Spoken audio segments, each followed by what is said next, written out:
Di sebuah fajar yang mengukir terang, dalam keheningan sebuah kamar, terbaringlah Jiang Cheng dalam lelap yang pekat, dikelilingi oleh pakaian yang berserakan bagai sisa-sisa badai semalam. Ketenangan itu pecah tatkala dering-nyaring dari sebuah ponsel membelah sunyi. Kebingungan menguasai jiwanya, saat ia tersadar di atas ranjang hotel yang terasa asing. Sebuah gelombang kejut yang lebih dahsyat menghantamnya. Penampilannya yang kacau balau, seolah baru saja melewati interaksi yang intens dengan seorang wanita. Ponselnya bergetar lagi.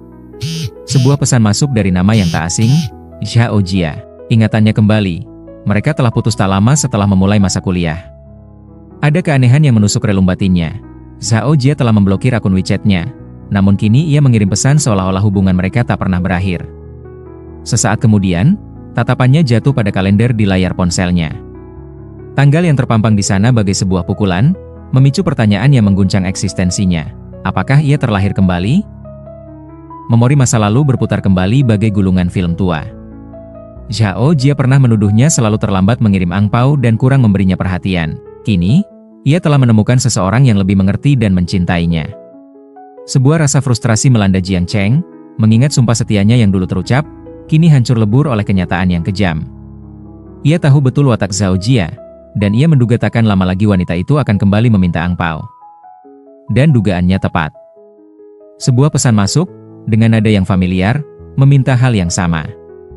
Sambil menggelengkan kepala, ia merenung betapa bodohnya ia dulu, dibutakan oleh cinta. Namun kini, ia telah mengambil keputusan yang tegas, tak ada lagi keraguan. Ia mengetik pesan, menyampaikan niatnya untuk mengakhiri hubungan, karena perbedaan pandangan yang terlalu besar. Ia ingin mengakhirinya dengan damai. Namun, Zhao Jia menanggapi dengan amarah, menganggapnya hanya bercanda dan memohon kesempatan kedua. Dalam batinnya, Jiang Cheng mengakui penyesalan mendalam telah mengenal wanita itu. Ia takkan membiarkan dirinya diselingkuhi lagi. Tiba-tiba, sebuah notifikasi sistem muncul, sistem telah mendeteksi tekad kuat dari tuan rumah. Selamat, sistem Dewa Kaya, mimpi jadi nyata telah diaktifkan. Jiang Cheng terkejut, mengakui dalam hati bahwa kehidupan sebelumnya tak pernah memberinya keberuntungan. Kini, baru saja terlahir kembali, ia langsung mendapatkan paket curang dan reinkarnasi. Ia menduga, jangan-jangan ia memang ditakdirkan untuk hidup sukses luar biasa. Kemudian, sistem menampilkan status Windows, dan di sana terdapat identitas Jiang Cheng yang berumur 18 tahun, tinggi badan 182 cm, nilai penampilan 85, level 1, SAL sistem 0 yuan, pendapatan sistem 0,1 yuan per detik, dan XP level up 0 dari 100.000. Jiang Cheng merasa terkejut, karena sistem itu sederhana, namun begitu sangat brutal. Ia bahkan mendapatkan 0,1 yuan per detik, dan jika dihitung-hitung, sehari mendapatkan 84.640 yuan, sebulan bisa mendapatkan 3259200 yuan, dan itu adalah nilai yang sangat gila. Tidak lama setelah itu, sistem kembali mengirim pesan, bahwa Jiang Cheng mendapatkan paket pemula, dan apakah Jiang Cheng ingin membukanya? Dengan percaya diri, Jiang Cheng mengiyakan, dan ingin membuka paket itu. Kemudian, sistem memberikan selamat, karena Jiang Cheng mendapatkan hadiah, yaitu uang tunai 10 juta yuan, mobil Super Su7 Ultra, kartu belanja pemula dengan limit per kartu maksimal 1 juta yuan, dan yang terakhir, yaitu alat pemindai tingkat keakraban. Jiang Cheng merasa terkejut sekaligus senang, karena ia mendapatkan uang asli dari bank, dan bahkan mendapatkan mobil mewah juga. Namun, Jiang Cheng bertanya-tanya, apa yang dimaksud dengan pemindai tingkat keakraban? Kemudian, Jiang Cheng menoleh ke arah gadis di sampingnya, dan ia bertanya-tanya, apakah ia harus mencobanya ke gadis itu? Kemudian, Jiang Cheng mengklik layar sistem, mengaktifkan kemampuan pemindaian tingkat keakraban. Seketika, identitas dari gadis itu muncul, ia bernama Yu Xiao berumur 25 tahun, tinggi badan 165 cm, wajah 93, badan 94, privasi 1, dan tingkat keakraban 60 hubungan bisa lebih dekat.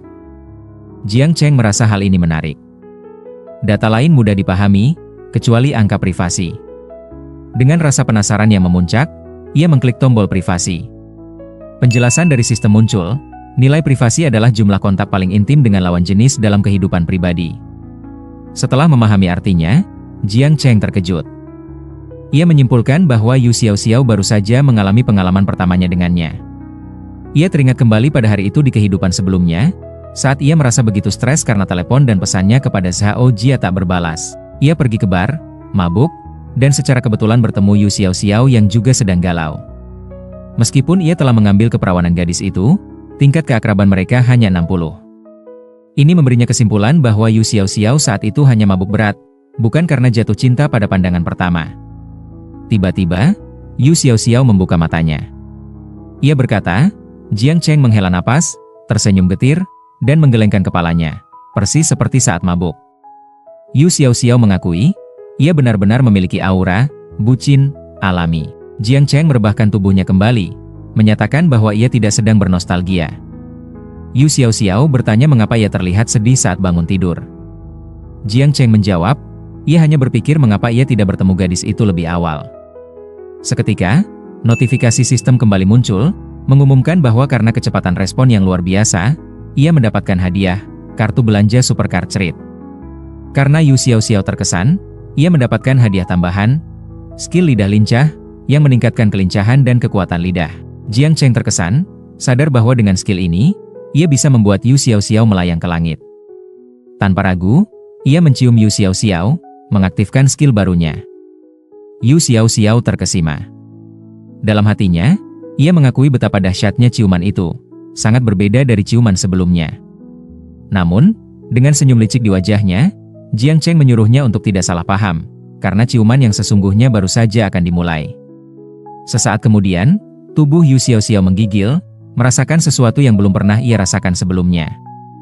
Beberapa saat kemudian, Jiang Cheng kembali terbangun.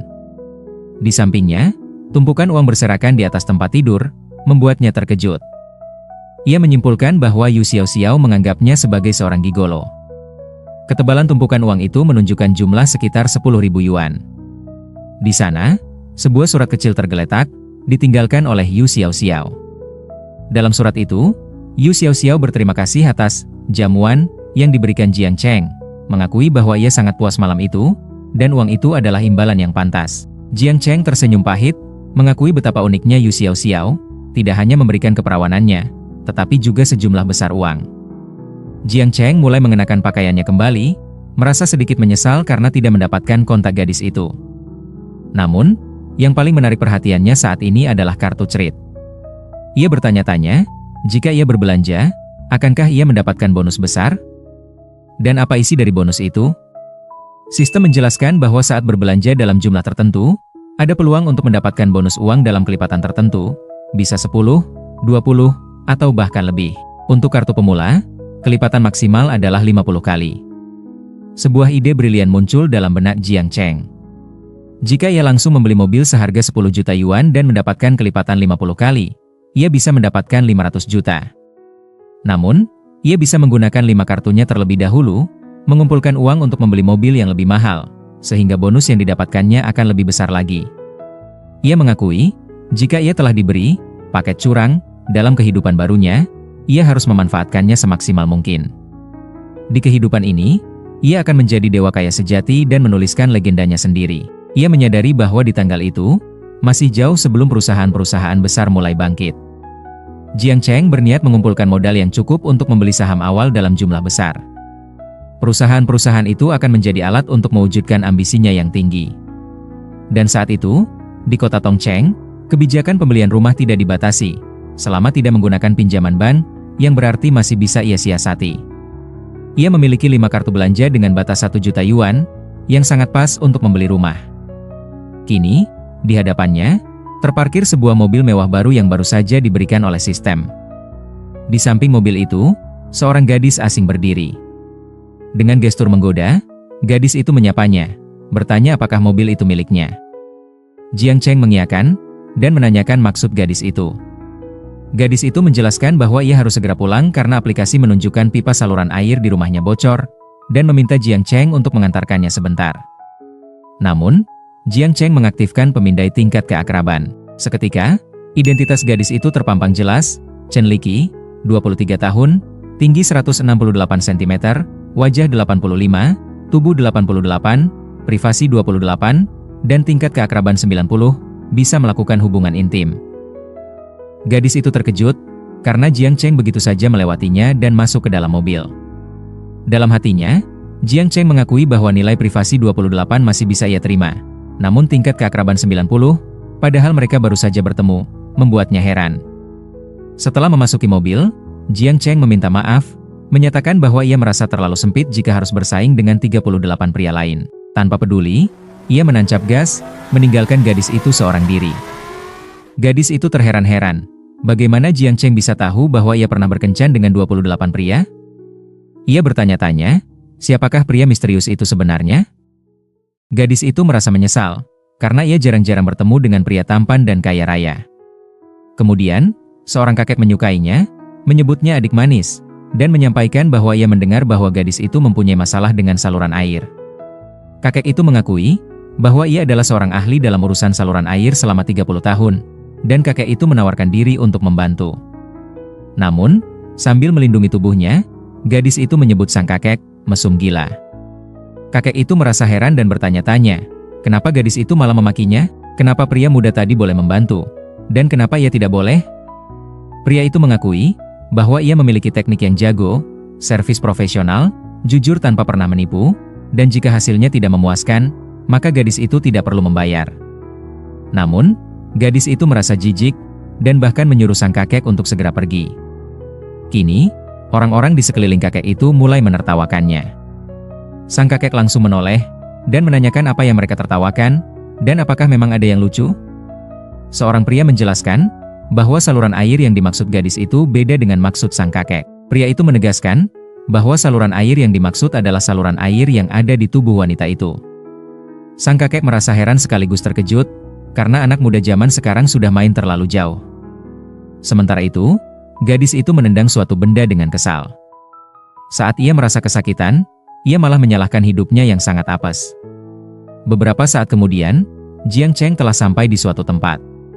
Di sana, terlihat agen properti baru yang mengucapkan selamat datang dengan ramah.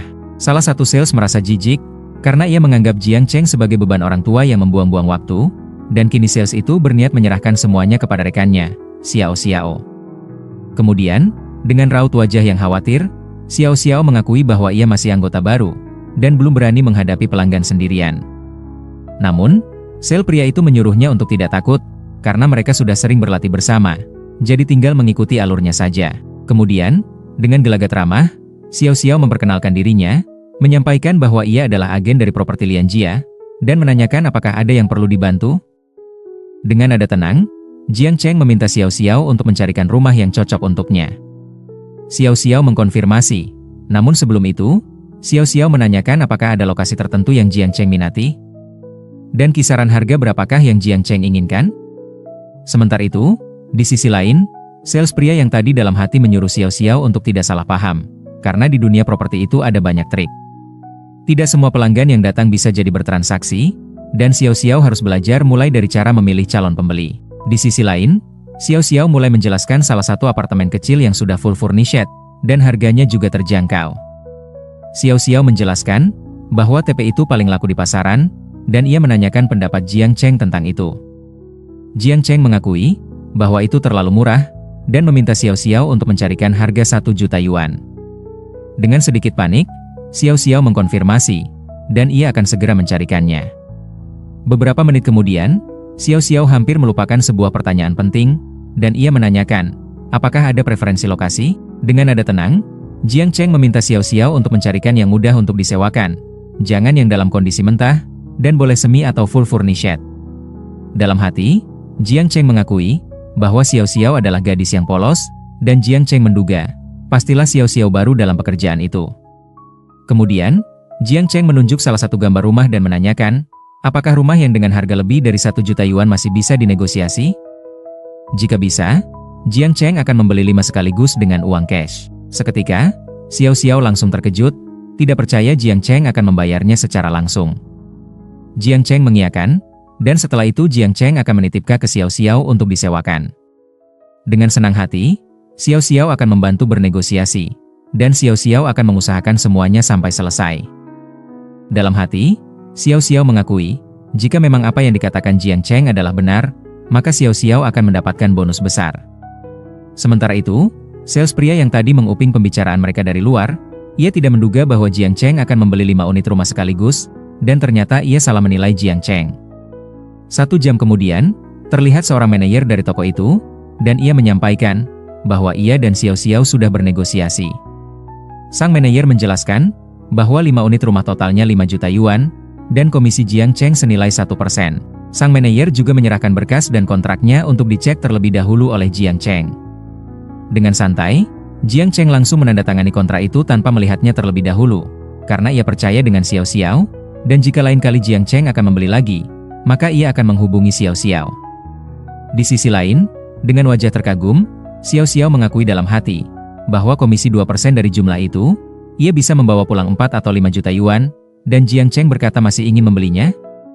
Xiao Xiao merasa penasaran, siapakah Jiang Cheng sebenarnya? Tiba-tiba, pesan sistem muncul, menyampaikan bahwa kartu Critical Strike pemula berhasil digunakan.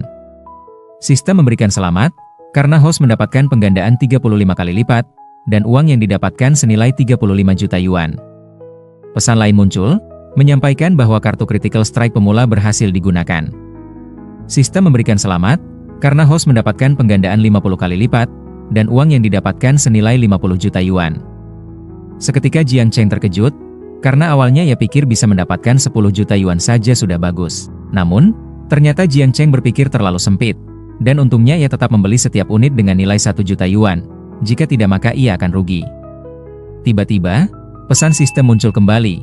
Di sana sistem memberikan selamat karena Jiang Cheng telah naik level. Sekarang, setiap detik Jiang Cheng hidup akan menghasilkan 0,8 yuan. Jiang Cheng naik menjadi level 6, dan saldo Jiang Cheng mempunyai saldo sistem sebanyak 4.890 yuan, dan bisa ditarik kapan saja. Dan juga, XP level up senilai 5 juta, dari 10 juta.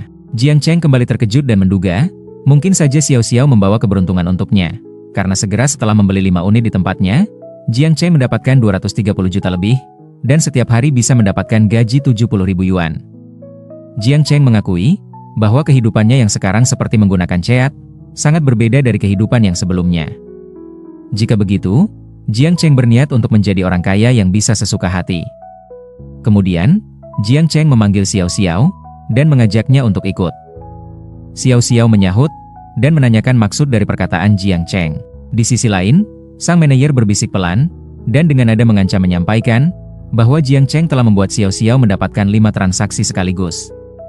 Sang manajer juga menyuruh Xiao Xiao untuk mengajak Jiang Cheng untuk makan malam bersama dan membangun relasi yang baik. Seketika, Xiao Xiao menggigit bibirnya. Wajahnya memerah, karena ia membayangkan malam bersama dengan Jiang Cheng.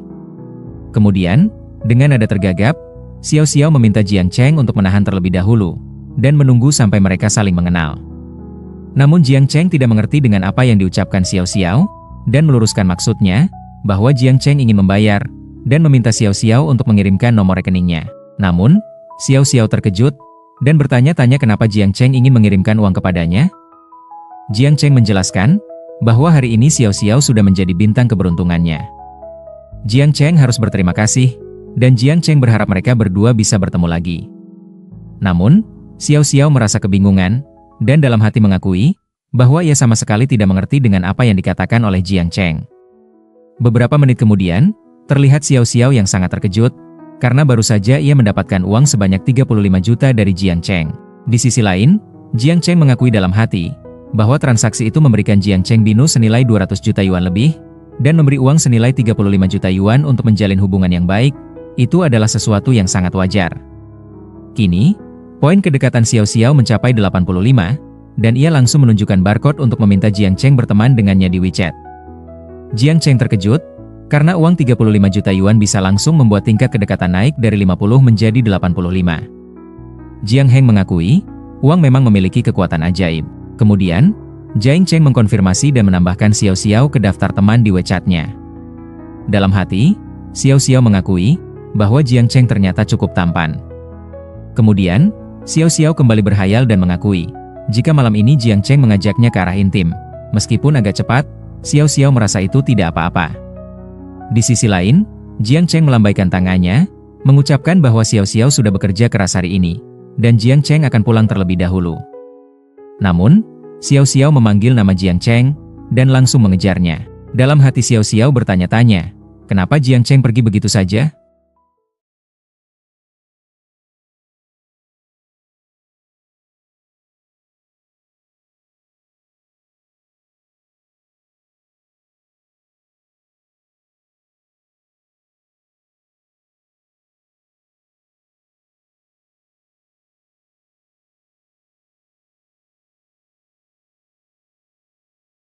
Dengan alunan waktu yang mengalirkan 20 menit berlalu, Jiang Cheng melangkahkan kakinya kembali ke kediamannya, dan suaranya mengalun memanggil sang bunda, memberitakan kepulangannya. Wajah sang bunda berseri, diliputi kegembiraan, sebab putranya tiba tepat pada waktunya, dan demi menyambutnya, telah disiapkan semangka dingin, buah kesukaan sang putra yang senantiasa dinantikan. Di sudut lain, ayahnya mengayunkan tanya, kemana saja ia pergi? Bukankah dahulu ia merancang sebuah perjalanan kelulusan? Dan apakah kini ia telah bulat hati memutuskan kemana langkahnya akan berlabuh? Jiang Cheng menjawab dengan penjelasan, ia sedang memikirkan untuk bertolak ke Modu. Rencananya, ia akan mendaftarkan diri di sebuah universitas di kota itu, dan sebelum keputusan itu terpatri, ia ingin melihat-lihat daerahnya terlebih dahulu. Sang ayah menyerahkan segala keputusan sepenuhnya di tangan putranya. Ia akan meminta sang bunda untuk mentransfer sejumlah uang perjalanan, dan sisanya, biarkan sang putra yang mengaturnya sendiri. Namun, sang bunda dengan lembut memohon agar sang ayah tak terlalu memanjakan putranya dengan harta, sebab jika kelak ia menjadi anak manja yang selalu bergantung pada orang tua, ia akan sulit menemukan pendamping hidup. Jiang Cheng merasa sedikit gundah, ia meminta sang bunda untuk tak mengungkit hal-hal yang begitu sensitif. Dalam batinnya, ia mengakui, ia bukan lagi Jiang Cheng yang naif seperti di kehidupan sebelumnya. Kali ini, ia berjanji pada dirinya, takkan mungkin ia mengecewakan kedua orang tuanya, dan ia akan menemukan seorang menantu yang tidak hanya elok paras, namun juga luhur budi pekerti. Keesokan harinya, di dalam rahim pesawat, penyesalan melingkupi batin Jiang Cheng. Seharusnya, ia memesan tiket jauh lebih awal. Karena tiket itu baru dibelinya pada detik-detik terakhir kemarin, ia hanya bisa mendapatkan kursi kelas ekonomi yang terasa begitu sesak bagi tubuhnya yang jangkung.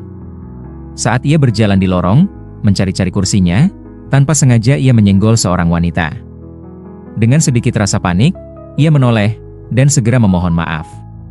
Kebetulan yang tak terduga, wanita itu adalah seseorang yang ia kenali, Xiao Ying. Ia mengacungkan jari ke sebuah kursi, itu adalah kursiku, katanya. Xiao Ying terkejut oleh kebetulan ini, itu juga kursiku. Tanpa menunggu lagi, ia segera mengajak Jiang Cheng untuk duduk bersama. Namun, tiba-tiba seorang pria lain menghampiri, menyapa Xiao Ying dengan sebutan cantik, dan mengaku bahwa kursi itu adalah miliknya juga. Sebuah kehormatan bisa bepergian bersama Nona, ujarnya. Jiang Cheng tak membuang waktu, segera ia meminta Xiao Ying untuk duduk di bagian dalam. Pria asing itu tak terima, sebab kursi itu seharusnya untuk sang wanita, dan Jiang Cheng tak bisa seenaknya menukar tempat duduk. Dengan nada yang tenang, Jiang Cheng menjelaskan bahwa mereka bepergian bersama, dan ia bebas memutuskan bagaimana mereka akan duduk. Namun, seolah-olah tak mendengar, pria asing itu kembali memanggil Xiao Ying, menanyakan urusan perjalanannya ke Modu. Dengan nada dingin, Xiao Ying menjawab singkat, untuk pergi bekerja. Kemudian, ia memandang Jiang Cheng, menanyakan urusan perjalanannya. Jiang Cheng mengakui, ia merasa bosan berdiam diri di rumah, jadi ia memutuskan untuk melakukan sebuah perjalanan. Xiao Ying terkesima, dan menyimpulkan bahwa Jiang Cheng sedang berlibur. Mendadak, pria asing itu mulai bercerita, bahwa ia sempat mengulang setahun, namun akhirnya berhasil lulus juga. Kini, ia dalam perjalanan menuju Modu, dan ia memperkenalkan dirinya sebagai Qian Shen. Ia merasa sangat senang bisa bertemu Xiao Ying. Pria itu juga memperingatkan, di Modu banyak sekali jebakan turis, terutama hotel.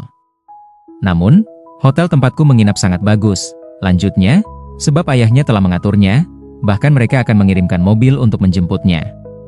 Ia menawarkan diri untuk mengantarkan Xiao Ying dan Jiang Cheng juga, karena taksi dari bandara sangatlah mahal. Jiang Cheng menolak dengan halus, sebab kamar yang ia pesan sudah termasuk layanan jemput dari bandara. Dan karena Xiao Ying bersamanya, ia meminta pria itu untuk tidak repot-repot. Qian Shen tak percaya, ia menanyakan nama hotel yang dipesan Jiang Cheng. Dengan tenang, Jiang Cheng menyebutkan, Hotel Amanyang Yun. Seketika, Qian Shen terkejut. Amanyang Yun adalah sebuah hotel ultra mewah yang dibangun dengan biaya fantastis, memadukan peninggalan kuno dari kota tua Xijiangchun yang berusia ribuan tahun. Pria itu mengakui, ia pernah menginap di sana, kamar Pavilion Ming, yang harganya mencapai lebih dari 9.000 yuan semalam, bahkan tidak menyediakan layanan penjemputan. Jiang Cheng dengan jujur mengakui bahwa ia tidak tahu detail itu, ia hanya memesan sebuah villa dengan halaman dalam. Qian Shen terkejut, tak percaya dengan apa yang didengarnya. Di sisi lain, Xiao Ying menyebutkan, villa halaman dalam itu harganya 80.000 yuan per malam, dan ia tak menyangka bahwa Jiang Cheng adalah putra orang kaya. Namun, Jiang Cheng merendah, meminta Zhao Ying untuk tidak bersikap seolah-olah ia sendiri bukanlah anak orang kaya. Zhao Ying, yang bukan hanya gadis tercantik di sekolah, juga dikenal sebagai anak orang kaya di kota. Dulu, ia sering diantar ke sekolah dengan mobil keluarga mereka, entah itu Bentley atau Rolls-Royce. Gadis kesayangan surga itu adalah tipe perempuan yang bisa membuat para pria merasa minder hanya dengan tatapan matanya. Hampir tak ada yang berani mendekatinya, namun ia tak pernah sombong, hanya belajar dengan tenang seorang diri. Dulu, Jiang Cheng terlalu fokus pada Zhao Jia, sehingga ia tak terlalu memperhatikan Zhao Ying. Ia pernah mendengar, keluarga Zhao Ying mengalami masalah saat mereka di tahun kedua SMA, dan sejak saat itu, Zhao Ying mulai berjalan kaki ke sekolah. Kini, dengan suara yang lemah, Zhao Ying mengakui, ia sudah bukan gadis kaya lagi. Jiang Cheng merasa bersalah, ia telah salah bicara, dan harus segera mengganti topik pembicaraan. Mereka pun mulai mengobrol tentang masa-masa sekolah dulu, dan suasana kembali mencair. Dengan wajah yang sedikit malu, Zhao Ying mengakui, masa sekolah mereka memang cukup seru. Jiang Cheng penasaran, ia ingin melihat seberapa tinggi tingkat keakraban Zhao Ying kepadanya. Kemudian, sebuah sistem muncul, menyampaikan bahwa Zhao Ying berusia 18 tahun, dengan tinggi 172 cm, nilai penampilan 96, bentuk tubuh 96, privasi 0, dan tingkat keakrabannya mencapai 75 dengan status sebagai teman. Jiang Cheng bertanya-tanya, bukankah tingkat keakraban teman sekelas biasa seharusnya sekitar 65? Ia menduga, jangan-jangan selama ini, Zhao Ying diam-diam memperhatikannya? Beberapa saat kemudian, waktu telah berlalu begitu cepat. Kini, Jiang Cheng telah turun dari pesawat bersama Zhao Ying. Di hadapan mereka, berdiri seorang wanita anggun. Dengan sepatu hak tinggi dan stoking hitam yang membalut kakinya, ia mengenakan seragam elegan. Ia memperkenalkan dirinya sebagai Wang Yan, pelayan pribadi yang ditugaskan untuk villa halaman dalam yang dipesan oleh Jiang Cheng. Jiang Cheng bertanya pada Zhao Ying, di mana ia akan menginap? Zhao Ying menjelaskan bahwa ia akan menginap di rumah temannya di Pudong, dan itu tidak searah dengan nama Yang Yun. Ia meminta Jiang Cheng untuk tidak khawatir, ia akan naik taksi seorang diri. Namun, Jiang Cheng meminta Zhao Ying untuk masuk ke dalam mobil, tak perlu merasa sungkan, katanya. Ia juga meminta izin kepada Wang Yan untuk mengantarkan temannya terlebih dahulu. Wang Yan mengonfirmasi, dan mempersilakan mereka berdua masuk. Sementara itu, di sisi lain, Qianshen mengamati mereka dari kejauhan, berharap Zhao Ying tidak terpesona oleh akting Jiang Cheng. Ia berencana untuk menyelamatkan Zhao Ying. Jika ia berhasil, mungkin gadis itu akan berterima kasih dan menghabiskan malam bersamanya. 25 menit kemudian, Jiang Cheng dan Zhao Ying telah tiba di tujuan.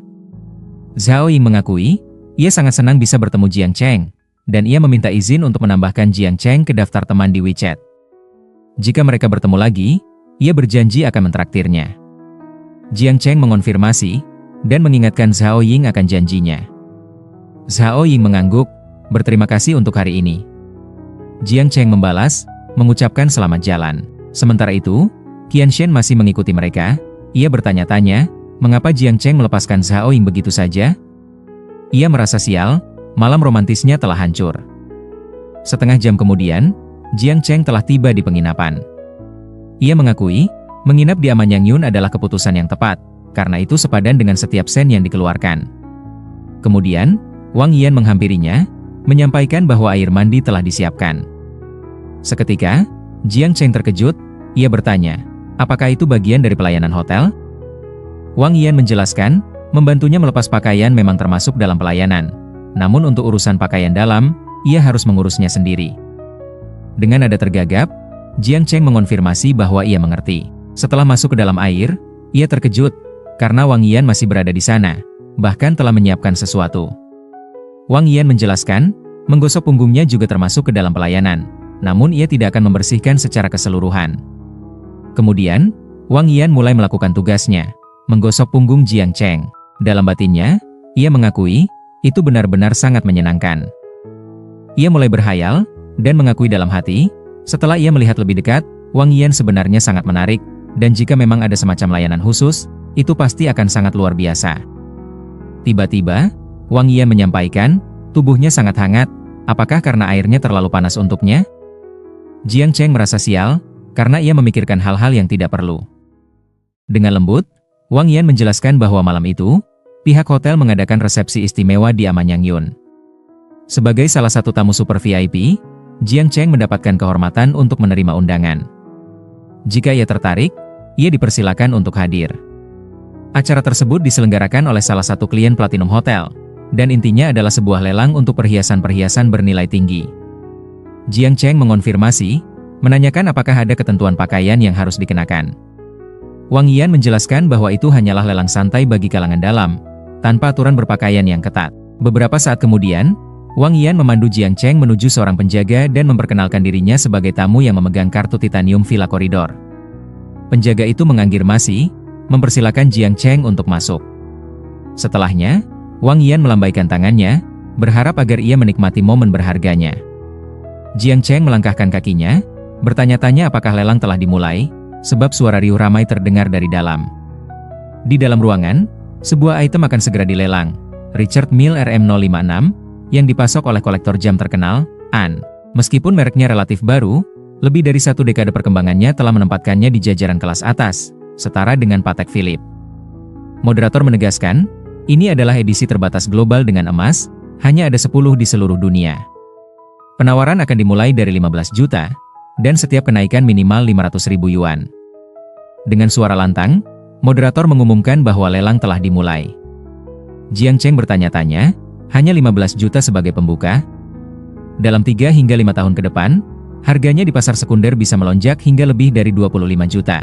Ia mengakui, akan menjadi dosa jika ia melewatkan peluang untung 10 juta yuan seperti itu. Tanpa ragu, Jiang Cheng mengangkat nomornya, menawar 15,5 juta yuan. Namun, seseorang mengangkat nomornya, menawarkan 16 juta yuan. Seketika semua orang terkejut, karena Jiang Cheng kembali menawar 18 juta yuan. Orang-orang berbisik, menganggapnya gila, karena berani mengeluarkan 18 juta yuan untuk barang semacam itu. Akhirnya, sang moderator mengetuk palu, memberikan selamat kepada Jiang Cheng karena telah memenangkan lelang. Dua pria kaya menghampiri Jiang Cheng, memperkenalkan diri sebagai Wang Cheng dan Qian Feng. Jiang Cheng memperkenalkan dirinya juga, namun dalam hati ia bertanya-tanya mengapa putra orang kaya nomor 1 itu ada di sana. Qian Feng mengakui, nomor 8 menawar untuk diriku. Ia merasa Jiang Cheng benar-benar menginginkan jam itu, dan ia bertanya, apakah ia seorang ahli jam mewah? Jiang Cheng merendah, ia tidak pantas disebut ahli, dan ia juga tidak terlalu menyukainya. Bahkan, ia belum pernah membeli jam tangan sebelumnya. Ini adalah kali pertamanya mencoba demi pengalaman baru. Qian Feng merasa kagum, ia tak menyangka bahwa Jiang Cheng membeli jam seharga 18 juta yuan hanya untuk pengalaman pertama. Qian Feng menambahkan bahwa ia belum pernah melihat Jiang Cheng sebelumnya, dan ia merasa ia terlalu asing. Jiang Cheng menjelaskan, ia baru sampai di Modu kemarin, dan ia hendak mendaftar kuliah. Qian Feng menduga usianya masih di angka 18 tahun, dan ia mengakui, jika ia seumuran Jiang Cheng, ia mungkin tidak akan berani melakukan hal segila itu. Kemudian, Qian Feng merangkul Jiang Cheng, menyampaikan bahwa mereka harus bermain bersama suatu saat nanti. Tiba-tiba, sebuah pesan sistem muncul, memberikan selamat kepada Jiang Cheng karena telah naik level. Setiap detik ia hidup di dunia akan mendapatkan 1 yuan. Di sana, tertera identitas Jiang Cheng, berumur 16 tahun, tinggi 185 cm, daya tarik 85 poin, level 7, dana sistem 367.280 yuan yang dapat ditarik kapan saja, dan pengalaman naik level 32,56 juta dari 50 juta. Jiang Cheng mengakui dalam hati, setelah naik level, pendapatan hariannya naik menjadi 2,59 juta. Yang berarti penghasilan tahunannya baru saja menembus 900 juta yuan. Ia melanjutkan, untuk orang biasa, mungkin angka itu sangat besar, namun untuk rencana yang ia miliki, itu belum seberapa. Tiba-tiba, tatapan Jiang Cheng tertuju ke arah samping. Di sana, ada Yu Xiaoxiao. Ia menyapa Jiang Cheng, menanyakan, apakah ia orang yang menghabiskan malam bersamanya waktu itu? Jiang Cheng membenarkan, mengakui bahwa dengan seorang wanita cantik di sisinya dan uang yang ia peroleh, itu adalah malam yang sangat indah. Yu Xiaoxiao mengakui, ia menduga Jiang Cheng masih berusia 18 tahunan, dan ia menganggapnya sebagai mahasiswa miskin waktu itu. Namun, ia tidak menyangka bahwa ia sebenarnya adalah putra orang kaya. Jiang Cheng membenarkan bahwa ia memang seorang mahasiswa, dan ia sekarang menginginkan Yu Xiaoxiao untuk mengurusnya lagi. Jiang Cheng menjelaskan, lelang sudah hampir selesai, dan ia sudah menyewa villa di sana. Ia bertanya, apakah Yu Xiaoxiao ingin ikut bersamanya? Yu Xiaoxiao mengakui ia sudah cukup minum, dan ia merasa sangat sulit untuk menolak ajakan Jiang Cheng. Namun, dari arah lain, seorang pria bernama Zhang Yu, mantan tunangan Yu Xiaoxiao, menghentikan mereka berdua. Yu Xiaoxiao merasa kesal, karena itu bukan lagi urusannya. Namun, Zhang Yu bersikeras, menyampaikan bahwa mereka sudah bertunangan. Yu Xiaoxiao menyebut Zhang Yu gila, karena Zhang Yu sudah tidur dengan sahabatnya, dan sekarang masih memaksa untuk bersama. Namun, Zhang Yu menganggap itu hal yang tidak penting, karena mereka sudah bertunangan, ia memaksa Yu Xiaoxiao untuk menikah dengannya. Yu Xiaoxiao merasa jijik, menduga bahwa Zhang Yu memanfaatkannya sebagai tameng agar ia bisa bertemu dengan wanita simpanannya. Tiba-tiba, sebuah pesan sistem muncul, menyampaikan bahwa Jiang Cheng memiliki dua pilihan. Pilihan pertama, pergi sendirian, dengan hadiah berupa kostum cosplay Teenage Mutant Ninja Turtles dan uang tunai 250 yuan. Pilihan kedua, menampar Zhang Yu 2 kali, dengan hadiah berupa peningkatan 3 kali pada atribut fisik dan 1 kartu sial. Jiang Cheng meminta sistem untuk tidak bercanda. Apakah ia terlihat seperti orang yang mudah ditipu? Jiang Cheng juga bertanya, peningkatan atribut fisik 3 kali itu termasuk apa? Sistem menjelaskan, itu termasuk kekuatan, kecepatan, daya tahan, penglihatan, pendengaran, pemulihan, daya tahan tubuh, dan semua atribut fisik tanpa pengecualian. Dengan penuh keyakinan, Jiang Cheng menampar Zhang Yu dengan sangat keras tepat di pipinya. Ia menamparnya sekali lagi, seraya menyampaikan, hal yang paling ia benci di dunia ini adalah pria lembek seperti Zhang Yu. Mereka adalah penghina moral bangsa. Saat Jiang Cheng akan melanjutkan serangannya, tiba-tiba Zhang Yu berteriak memanggil security, meminta pertolongan karena Jiang Cheng memukulnya. Setelah security datang, mereka mencoba menenangkan keadaan, mengusulkan untuk berbicara baik-baik. Namun, Zhang Yu tidak mau membicarakan apapun, karena Jiang Cheng telah memukulnya. Ia menyuruh para security untuk segera memanggil polisi. Bahkan, Zhang Yu menuduh para security bersekongkol dengan Jiang Cheng, dan ia akan membuat laporan agar mereka dipecat. Dalam hati, salah satu security mengakui, mereka yang bisa berpartisipasi dalam lelang internal Amanyang Yun adalah orang-orang kaya atau bangsawan. Ia tidak mampu menyinggung mereka, dan ia berharap tidak dipersulit oleh para elit itu. Di sisi lain, Yu Xiaoxiao menenangkan Jiang Cheng. Jika Zhang Yu melapor ke polisi, ia akan mengatakan bahwa Zhang Yu telah melecehkannya dan Jiang Cheng menyerangnya untuk melindunginya. Dalam hati, Jiang Cheng mengakui, ia tidak menyangka Yu Xiaoxiao akan membelanya. Zhang Yu dengan sinis berkata, hotel sebesar ini pasti penuh dengan CCTV. Ia akan mengambil rekamannya, dan akan menghabisi siapapun yang berani melawannya hari ini. Namun, tiba-tiba seorang pria asing masuk dengan pisau di tangannya. Ia berteriak keras, menyampaikan bahwa pelacur dari keluarganya sedang bermain dengan orang lain di sana. Dengan nada mengancam, pria asing itu menyatakan, ia menginginkan pasangan pengkhianat itu sekarang juga, dan jika tidak, ia akan menghabisi mereka semua. Zhang Yu, dengan nada tergagap, memohon ampun, jangan menyakitinya. Namun, dalam hati Zhang Yu mengakui, mengemis tidak akan ada gunanya, dan satu-satunya harapan adalah membantu pria itu. Kemudian, Zhang Yu berteriak keras, menyuruh semua orang untuk segera mencari orang yang pria itu inginkan. Di sisi lain, Jiang Cheng mendapatkan pesan sistem, menyampaikan bahwa telah terjadi event spesial yang tidak terduga, dan ia kembali menghadapi pilihan. Pilihan pertama, kabur bersama Yu Xiaoxiao sekarang juga, dengan hadiah uang tunai 300 yuan. Pilihan kedua, mengadili yang salah dan menghentikan kejahatan, dengan hadiah berupa daya tarik bertambah 5 poin dan skill Divine Meal Squeezing Technique. Jiang Cheng menyimpulkan, jika ia menghentikan kejahatan, itu berarti ia harus menyelamatkan Zhang Yu. Ia mengakui, ia sebenarnya tidak mau menyelamatkannya, namun demi keselamatan orang lain, dan yang paling penting, untuk mendapatkan skill Divine Meal Squeezing Technique. Namun sebelum itu, Jiang Cheng mengakui, hadiah dari sistem sebelumnya mungkin bisa membantu. Kemudian, Jiang Cheng menggunakan hadiahnya, dan seketika itu pula, tubuhnya bersinar terang, seolah-olah mendapatkan sebuah kekuatan. Seperti dugaannya, ia bisa merasakan aliran energi kuat mengalir di seluruh tubuhnya. Dengan satu gerakan mantap dan cepat, ia mendaratkan pukulannya di wajah pria itu, hingga akhirnya, pria itu terpental jauh menghantam tembok. Di sisi lain, Yu Xiaoxiao mengakui dalam hati, Jiang Cheng benar-benar seorang monster, tidak hanya putra orang kaya, ia juga memiliki plot twist yang gila. Alunan bisikan perlahan menyebar, menggemakan kekaguman publik atas Jiang Cheng yang, dengan 2 gerakan tangkas saja, telah menaklukkan sosok penjahat. Mereka membicarakannya sebagai pria yang tidak hanya gagah berani, tetapi juga memiliki ketampanan wajah yang memesona. Setelah sang penjahat berhasil diamankan oleh aparat, salah seorang petugas kepolisian mendekati Jiang Cheng, melantunkan ucapan terima kasih atas bantuannya yang, andai tak ada, mungkin akan berujung pada kekacauan yang lebih runyam. Namun, di tengah harmoni itu, sebuah jeritan nyaring memecah keheningan.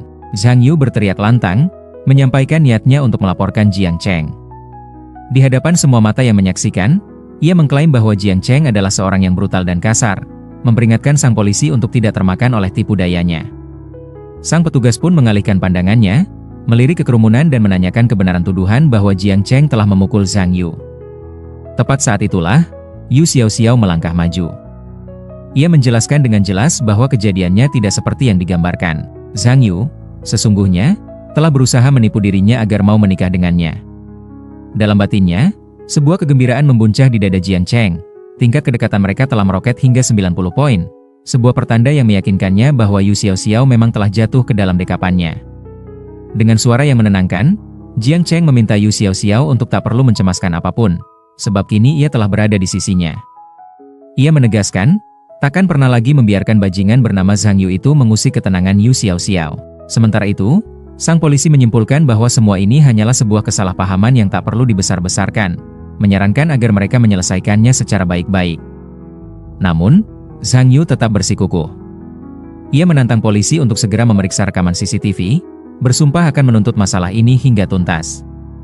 Jiang Cheng, dalam lubuk hatinya, mengakui bagaimana Zhang Yu telah melukai Yu Xiaoxiao tanpa sedikit pun rasa bersalah, bahkan kini malah menuntut rekaman CCTV. Maka, sebuah niat pun membara di benaknya, ia akan menggunakan kartu sial dari sistemnya untuk menimpakan kesialan pada Zhang Yu. Setelah kartu itu aktif, tiba-tiba dering telepon berbunyi, memecah keheningan. Sebuah suara dari seberang mengabarkan bahwa ia mendapat peringatan penipuan dari bank komersial pedesaan. Terjadi penarikan dana sebesar 200.000 yuan dari rekening Zhang Yu di cabang Xinbilian. Zhang Yu pun bergegas menjelaskan posisinya di Amanyang Yun, menyatakan bahwa itu jelas bukan dirinya, dan meminta pihak bank untuk segera membekukan rekeningnya. Belum lagi usai, seorang petugas wanita lain muncul, melaporkan bahwa mobil Zhang Yu dengan plat nomor 3838 baru saja tertimpa pohon dan mengalami kerusakan parah. Sang polisi menoleh, bertanya pada Zhang Yu apakah ia masih ingin melanjutkan laporannya. Namun, Zhang Yu dengan tegas menolak, menyebut hal itu masalah sepele yang tak lagi penting baginya, sebab ada hal yang jauh lebih mendesak untuk ia urus. Senyum kepuasan merekah di wajah Jiang Cheng. Dengan sigap, ia mengajak Yu Xiaoxiao untuk segera pergi dari tempat itu. Beberapa saat kemudian, di dalam sebuah kamar, Yu Xiaoxiao terlihat sangat mengkhawatirkan Jiang Cheng. Ia bertanya dengan lembut, apakah perkelahian tadi telah melukainya. Jiang Cheng, dengan keyakinan penuh, menjawab bahwa orang yang lemah seperti itu tak akan pernah mampu melukainya. Namun, Yu Xiaoxiao tetap ingin memastikan sendiri, mengeceknya dengan teliti. Dengan nada yang syarat kekhawatiran, Yu Xiaoxiao bertanya, apakah Jiang Cheng akan meremehkannya karena ia memiliki tunangan semacam itu. Jiang Cheng pun meyakinkannya, bahwa ia takkan pernah meremehkan Yu Xiaoxiao. Ia hanya sedikit terkejut bahwa tunangan Yu Xiaoxiao adalah pria semacam itu. Yu Xiaoxiao menjelaskan bahwa ia dijodohkan oleh kakeknya yang kini dalam kondisi kritis, dan pertunangan itu hanyalah upaya untuk menenangkan hati sang kakek. Belakangan, ia baru mengetahui bahwa Zhang Yu berselingkuh dengan sahabatnya sendiri. Jiang Cheng, dengan penuh pengertian, mengakui bahwa Yu Xiaoxiao telah melewati banyak hal yang berat. Ia kembali meminta Yu Xiaoxiao untuk tidak khawatir, sebab kini ia berada di sisinya. Dengan suara yang lirih, Yu Xiaoxiao kembali bertanya, apakah Jiang Cheng benar-benar tidak keberatan, dan apakah ia ingin terus melanjutkan hubungan mereka seperti ini. Dalam hatinya, Yu Xiaoxiao mengakui bahwa Jiang Cheng adalah pria pertamanya, dan meskipun perasaannya belum terlalu dalam, hubungan semacam ini 100 kali lebih mudah daripada sebuah pacaran yang serius. Jiang Cheng menegaskan kembali bahwa ia tak keberatan sedikit pun, menenangkan Yu Xiaoxiao bahwa ia akan memperlakukannya dengan sangat baik. Yu Xiaoxiao hanya mengiyakan dengan nada yang lemah. Keesokan paginya, para petugas kebersihan membersihkan kamar bekas Jiang Cheng. Mereka saling berbisik, mengagumi stamina luar biasa yang dimiliki anak-anak zaman sekarang. Mereka mengakui, jika Jiang Cheng begitu perkasa, mungkin mereka akan datang bekerja tepat waktu setiap hari. Dari spray yang kusut, terlihat jelas betapa sang wanita begitu menikmati setiap momen. Mereka berpendapat bahwa Jiang Cheng tidak hanya tampan, tetapi juga pria yang buas. Di sebuah restoran, Jiang Cheng dan Yu Xiaoxiao duduk bersama. Jiang Cheng melirik ke layar ponselnya, di mana unggahan teman-temannya memamerkan hadiah kedewasaan mereka. Dengan nada yang tenang, ia memanggil Yu Xiaoxiao, meminta izin untuk meminjam kakinya untuk sebuah foto, sebagai perayaan ulang tahunnya yang ke-18. Yu Xiaoxiao, dengan nada penasaran, bertanya apakah hari itu adalah ulang tahun Jiang Cheng. Ia menjawab bahwa hari ini bukanlah hari ulang tahunnya, namun karena belakangan semua orang mengunggah hadiah kedewasaan, ia pun ingin mengunggah sesuatu. Ia mengaku tidak memiliki apa-apa, dan meminta izin untuk mengunggah foto kaki Yu Xiaoxiao. Dengan rona malu-malu, Yu Xiaoxiao menyebut Jiang Cheng anak nakal, namun tetap memenuhinya. Ia berpose bak seorang model, bahkan dengan sengaja menginjak sepotong roti hingga berbekas. Dalam hatinya, Jiang Cheng mengakui bahwa hadiah kedewasaannya yang ke-18 tahun mungkin bukan sebuah Mercedes-Benz atau BMW, tetapi kecepatan dari kendaraannya yang bernama Yu Xiaoxiao jauh lebih cepat dari sebuah supercar. Segera, Jiang Cheng mengunggah semua foto kaki Yu Xiaoxiao ke media sosialnya. Seketika, teman-temannya dipenuhi rasa iri. Ada yang mengakui, rumah yang dibelikan ibunya tiba-tiba terasa tak berarti. Mereka semua menginginkan wanita dengan stocking hitam itu. Ada juga yang merasa malu karena jam tangan seharga 20.000 yuan miliknya terasa tidak berarti. Mereka memuji unggahan itu sebagai hadiah kedewasaan yang sesungguhnya. Bahkan VGA RTX 5090 yang baru saja mereka beli pun tak ada artinya. Seorang teman lain yang hanya memiliki pacar virtual dan harta warisan merasa iri, jauh di lubuk hatinya ia juga menginginkan wanita yang nyata. Beberapa saat kemudian, di ruang pamer Farara di Jalan Sintai, seorang petugas wanita menyambut Jiang Cheng, menanyakan apakah ada yang bisa ia bantu. Jiang Cheng bertanya apakah ada stok mobil dan ia ingin melihat-lihat. Petugas itu mengangguk dan segera mengajaknya berkeliling. Di sudut lain, seorang pria parubaya terlihat berbicara dengan seorang wanita di hadapannya, Suan. Ia berjanji akan membelikan mobil apapun yang disukai Suan. Suan menjawab bahwa bos Suan terlalu baik, dan membeli mobil adalah keputusan besar yang harus dipertimbangkan matang-matang. Lagi pula pendapatnya tidak begitu penting. Bos Suan dengan tegas membantah, mengatakan bagaimana mungkin pendapatnya tidak penting, sebab begitu syuting acara Suan dimulai, ia akan menjemputnya setiap hari. Ia ingin Suan merasa nyaman dan menyukainya.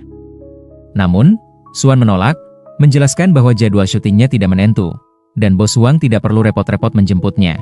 Ia berjanji akan bekerja keras di acara itu jika bos Suan memang ingin menjadikannya pemeran utama wanita.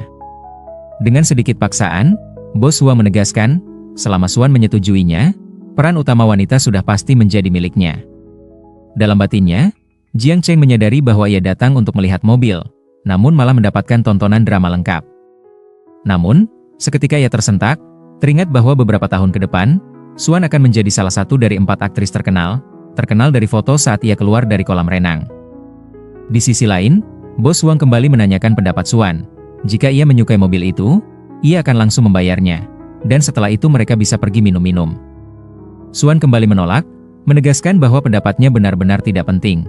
Lagi pula ia harus segera menghadiri rapat di kantor. Dengan nada mengancam, bos Suan mengingatkan Suan bahwa ia hanyalah bintang kecil, menyuruhnya untuk tidak banyak tingkah. Ia menyampaikan, jika Suan tidak mau menemaninya, ia akan membatalkan investasinya. Namun, Suan tetap pada pendiriannya, menjawab bahwa keputusannya tidak akan berubah, baik bos Suan berinvestasi atau tidak. Ia menegaskan tidak akan menyerah dan tidak akan membiarkan bos Suan bertindak sesuka hatinya. Pada saat itu, Jiang Cheng mendongak ke arah atas. Di sana, sistemnya menyampaikan sebuah pesan, bahwa sebuah misi baru telah terpicu. Dalam keremangan sebuah realitas, sebuah misi terbentang. Sistem menugaskan Jiang Cheng untuk membimbing Suan keluar dari jurang masalah dan, pada akhirnya, meraih persetujuan sang gadis untuk menaikkan kontrak. Sebagai imbalan atas penyelesaian misi ini, Jiang Cheng akan menerima sebuah hadiah istimewa. Ia merenung, memperoleh kesediaannya untuk menandatangani kontrak. Sebuah pengakuan menyelinap dalam benaknya, bahwa ucapan belaka takkan cukup. Ia harus melukiskan keyakinan di jiwa Suan, bahwa ia, Jiang Cheng, benar-benar memiliki kekuatan finansial yang kokoh. Jiang Cheng melangkah mendekati sang penjaga toko, melayangkan sebuah pertanyaan, apakah ada prasyarat untuk membeli LaFerrari? Sang penjaga toko menjelaskan, bahwa LaFerrari adalah mahakarya edisi terbatas di etalase mereka. Untuk memilikinya, modal pembeli harus terverifikasi. Selain itu, ada syarat-syarat tambahan yang tak bisa diabaikan. Seseorang harus telah memiliki 5 model mobil dari merek mereka dan menjadi pelanggan setia sebelum memenuhi syarat untuk membelinya. Jiang Cheng menyimpulkan, itu berarti dia tidak memenuhi syarat untuk membelinya. Namun, sang penjaga toko menyiratkan, jika ia benar-benar terpikat untuk memiliki mobil LaFerrari, jalan itu bukanlah sebuah kemustahilan. Kebingungan melingkupi Jiang Cheng, dan ia meminta sang penjaga toko untuk mengurai penjelasannya lebih rinci. Sang penjaga toko menjelaskan, karena proses pemesanan yang begitu panjang, sebagian pesanan mungkin tidak terkirim sesuai jadwal, sehingga sebagiannya dapat digantikan. Namun, uang muka yang harus dibayar akan jauh lebih tinggi dari pesanan biasa. Ia bertanya, apakah Jiang Cheng sanggup menerima ketentuan itu? Jiang Cheng menegaskan dengan penuh ketenangan, selama mobil itu bisa dibeli, dia akan membayarnya penuh. Seketika, penjaga toko dilanda keterkejutan. Di dalam benaknya, ia bertanya-tanya, apakah dia benar-benar tahu harga mobil itu? Di sisi lain, Bos Wang bertanya-tanya, siapakah sebenarnya pemuda ini? Dia benar-benar begitu angkuh. Hasrat untuk menyaksikan apakah ia tulus atau hanya berpura-pura membara dalam dirinya. Suan, di sudut hatinya, mengakui bahwa seorang bos kelas CEO Huang pun masih merenung panjang sebelum membeli mobil seharga 3 juta. Namun Jiang Cheng justru ingin membayar penuh untuk LaFerrari kelas tertinggi. Lalu, sang penjaga toko mengumumkan, bahwa sebuah mobil kosong dan LaFerrari yang telah dikustomisasi akan menelan biaya 40 hingga 50 juta yuan. Dengan senyum yang tenang dan memukau, Jiang Cheng mengonfirmasi, ia dapat menerimanya. Penjaga toko meminta Jiang Cheng untuk bersabar sejenak, karena ia akan memanggil sang manajer terlebih dahulu. Beberapa saat kemudian, ia kembali, menyampaikan kepada sang manajer bahwa Jiang Cheng ingin membeli LaFerrari. Di sana, terlihat Qian Feng, seorang pria kaya yang pernah bertemu Jiang Cheng. Ia menjelaskan, saya mendengar ada seseorang yang ingin membeli LaFerrari dengan pembayaran penuh, jadi saya datang untuk melihat. Tak pernah ia duga, orang itu adalah Jiang Cheng. Jiang Cheng menjelaskan, ketika pertama kali tiba di Shanghai, dia sedikit tidak nyaman karena tidak memiliki mobil, jadi dia berpikir untuk membeli satu saja secara santai. Mendengar kata santai, Qian Feng mengakui, itu adalah sebuah contoh pamer yang terselubung. Kemudian, Qian Feng menjelaskan kepada pria di sisinya, yang ia panggil Wang Tua, bahwa ia bertemu dengan saudara Jiang Cheng kemarin. Qian Feng meminta Wang Tua untuk melihat arloji di pergelangan Jiang Cheng, yang terjual 18 juta yuan dalam lelang kemarin. Seketika, Wang Tua melirik ke arah tangan Jiang Cheng dan mengakui, tuan ini sungguh sangat kaya raya. Wang Tua menghampiri Jiang Cheng, menjabat tangannya, dan mengucapkan terima kasih karena telah memilih merek mereka. Ia menjelaskan, verifikasi modal hanyalah sebuah prosedur, tetapi jika Jiang Cheng mampu membeli arloji senilai lebih dari 10 juta yuan, membeli mobil tentu bukanlah masalah. Ia menegaskan, ia akan membantu Jiang Cheng mendaftar saat itu juga. Di sisi lain, Suan merasa terkejut, karena Jiang Cheng membeli arloji senilai lebih dari 10 juta yuan dan mobil senilai lebih dari 50 juta yuan. Ia menduga, mungkin Jiang Cheng adalah generasi kedua terkaya yang pernah ia saksikan. Biasanya, mereka hanya menerima tunjangan bulanan beberapa ratus ribu yuan, dan 1 juta pun jarang. Kekayaan Jiang Cheng, ia duga, mungkin telah mencapai puluhan juta yuan. Sementara itu, Qian Feng menduga dalam hatinya, kekayaan pemuda Jiang Cheng pastilah telah melampaui 100 juta yuan, atau bahkan lebih. Di sisi lain, Bos Wang meminta Suan untuk berhenti melihat. Ia mengakui, minatnya untuk membeli mobil tiba-tiba lenyap. Ia mengajak Suan untuk menemaninya minum, menjanjikan bahwa selama Suan membuatnya bahagia, investasi itu tidak lagi menjadi masalah. Namun, Suan menolak, menyampaikan bahwa ia benar-benar harus kembali ke perusahaan untuk rapat. Tiba-tiba, Bos Wang melangkahkan kakinya pergi sendirian, seraya mengatakan bahwa ia sudah berbicara dengan nada lembut kepada Suan, namun Suan masih membuang-buang waktunya. Dengan nada mengancam, Bos Wang menyuruh Suan untuk bersiap menunggu, atau bersiap disingkirkan. Namun, tiba-tiba pandangan Suan beralih ke arah lain, karena ada seseorang yang memanggilnya. Di sana, Jiang Cheng memperkenalkan diri dan menjelaskan bahwa ia baru saja mendengar pembicaraan antara Suan dan investor gagal. Namun, Jiang Cheng meminta Suan untuk tidak khawatir. Jika Bos Wang tidak ingin berinvestasi, ia bersedia melakukannya. Seketika, Suan terkejut, bertanya apakah Jiang Cheng akan berinvestasi untuknya. Dalam hatinya, Suan mengakui, Jiang Cheng jauh lebih mampu secara finansial daripada Bos Wang, dan dengan tidak adanya investasi dari Bos Wang, akan sulit untuk menjelaskan kepada perusahaan. Namun, ia benar-benar tidak sanggup untuk tidur dengan Bos Wang. dan penolakan kali ini mungkin benar-benar membuatnya masuk dalam daftar hitam perusahaan. Di sisi lain, Jiang Cheng menjelaskan bahwa ia memiliki urusan lain hari ini, jadi ia meminta untuk membahas detailnya esok hari. Suan merasa sangat senang, ia akan menantikan kabar dari Jiang Cheng. Suan juga meminta izin untuk menambahkan Jiang Cheng ke daftar teman WeChat. Jiang Cheng mengonfirmasi, dan berjanji akan bertemu kembali esok hari. Kemudian, Jiang Cheng kembali menghampiri Wang Tua dan Qian Feng, menanyakan kapan ia bisa mengambil mobilnya. Wang Tua menyampaikan, paling cepat sekitar 1 tahun. Jiang Cheng merasa tidak bersemangat, karena itu adalah waktu yang sangat lama. Namun, Qian Feng mencoba menenangkannya, menjelaskan bahwa dalam beberapa hari akan ada pameran mobil di Bun. Di sana, akan ada semua jenis mobil, mulai dari Lamborghini, Kirin, hingga Promoters, dan mobil bisa langsung diambil di tempat. Qian Feng bertanya, apakah Jiang Cheng bersedia pergi untuk melihatnya? Jiang Cheng menyetujuinya, ia bersedia untuk ikut. Beberapa saat kemudian, di Hotel Renhe, terlihat Yu Xiaoxiao mengenakan pakaian yang elegan, melambaikan tangannya untuk memanggil Jiang Cheng. Setelah sampai di meja, Yu Xiaoxiao mengakui, nasi kepiting di sana sangat khas, dan Jiang Cheng harus mencobanya.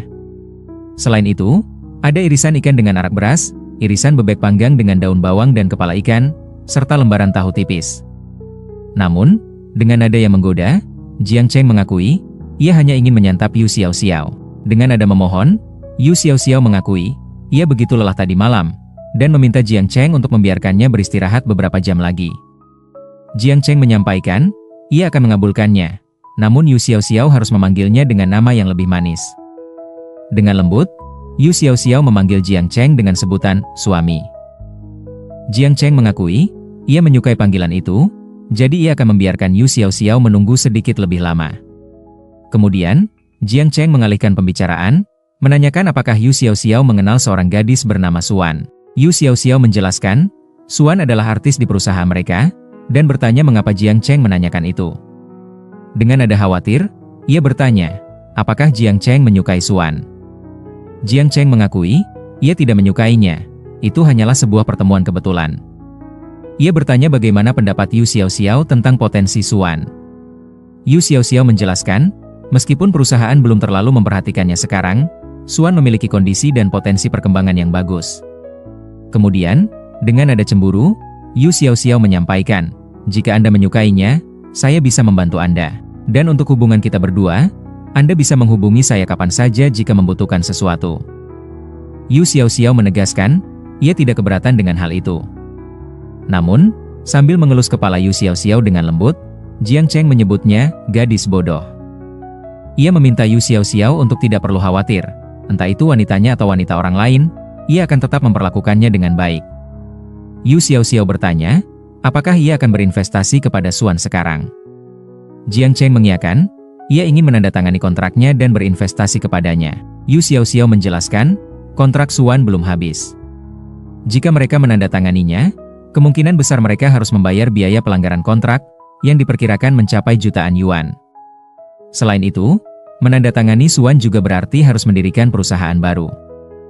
Namun, Jiang Cheng meminta Yu Xiaoxiao untuk tidak mengkhawatirkan soal dana, karena setelah perusahaan berdiri, ia akan menyerahkannya kepada Yu Xiaoxiao untuk mengelola.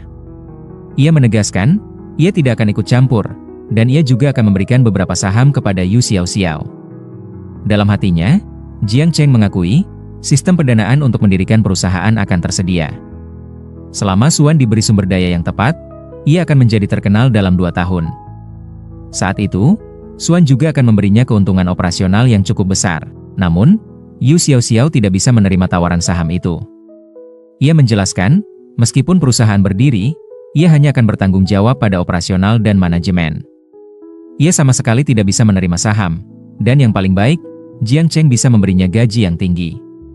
Dalam hatinya, Yu Xiaoxiao mengakui, meskipun ia tahu Jiang Cheng tidak kekurangan uang, namun dengan membantu Jiang Cheng mengelola perusahaan, ia telah naik dari manajer departemen menjadi manajer perusahaan, dan suaranya tidak lagi berada di level yang sama. Poin itu saja sudah membuatnya sangat puas. Soal gaji, ia yakin Jiang Cheng tidak akan memberinya lebih sedikit dari sebelumnya. Namun, Jiang Cheng memanggil Yu Xiaoxiao, gadis bodoh, lagi, dan menegaskan, tidak perlu ada jarak sejauh itu di antara mereka. Tiba-tiba, Yu Xiaoxiao mendekatkan tubuhnya ke arah Jiang Cheng, dan dengan sedikit genangan air mata, ia mengakui, ia merasakan kebahagiaan karena menyukai seseorang, ia merasa hidup. Sungguh, bersama Jiang Cheng, ia sudah merasa sangat puas.